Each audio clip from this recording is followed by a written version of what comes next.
Now, Stéphane Dion, as we've told you, has been the leader of this party for a year, and it hasn't been an easy go. And part of the reason it hasn't been an easy ride for him is because of people like her.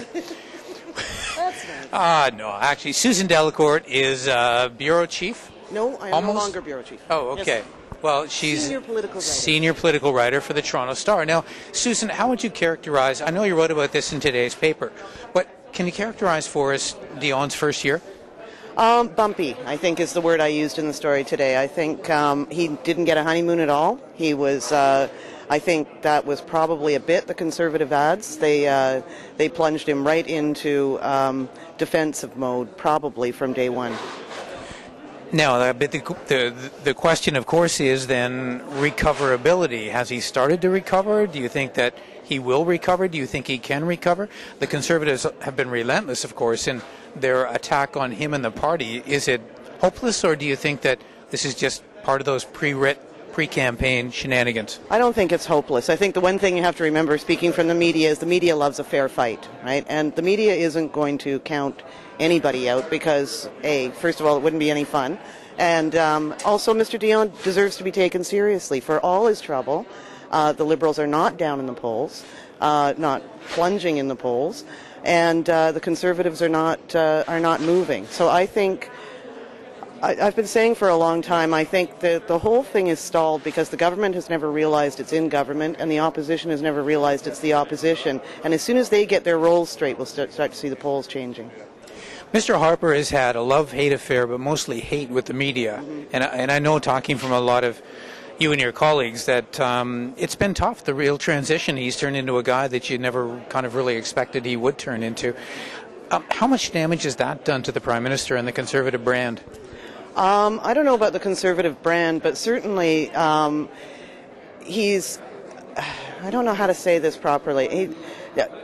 You cultivate good relationships with the media because sometimes you need a break. Sometimes you need, the media, you can control the visuals, I say, but you can't control the subtitles. And the media controls the subtitles. They will explain in the lack of an explanation. And I'm surprised at the way that Mr. Harper and his whole media strategy has not counted on the fact that we still write those paragraphs in between the news, the contextual paragraphs. And the context that we have now is very controlling, almost paranoid, Nixonian in its message control, and I can't think that's a good thing. I just don't think it's a good thing for democracy, frankly.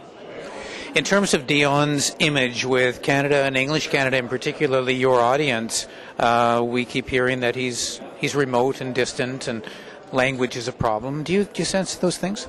I work for the Toronto Star, and what is interesting is that no matter what is being said there, the numbers in Ontario are still very good for Mr. Dion. Right? And by and large, the 416 area code especially, you'd know more about the 905, I think is still pretty solidly, they give him the benefit of the doubt. In terms of policy right now, do you think that the Liberals have unveiled enough? Do they stand for enough? Or do you think that's one of the gaps? And do you think that should be rectified before a campaign starts? Yeah, I think so. I think we're long past the days where the media likes to be surprised with a big platform. I think there is so much information out there right now, the media needs a narrative, not specific policies, although that would be a good idea. But nobody really has an idea of why the Liberals want to be returned to power. There's no storyline under there yet.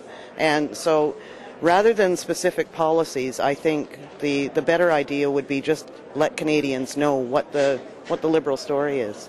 And finally, here in this meeting of grassroots people from across the country, do you think it's gone according to script? Do you think that, I know a lot of people were kind of looking for cracks here and, an interesting story might emerge. Has it been sufficiently boring for you? Yeah, yesterday's line was, it was a good day for you and a bad day for us. It was, there was no news there. I had 40, 50 inches to fill in the paper yesterday, and just about everything that was said got in. Wow, we like that. Obviously a big success. Susan Delacourt, Toronto Star, thank you. Thanks, guys. Back soon.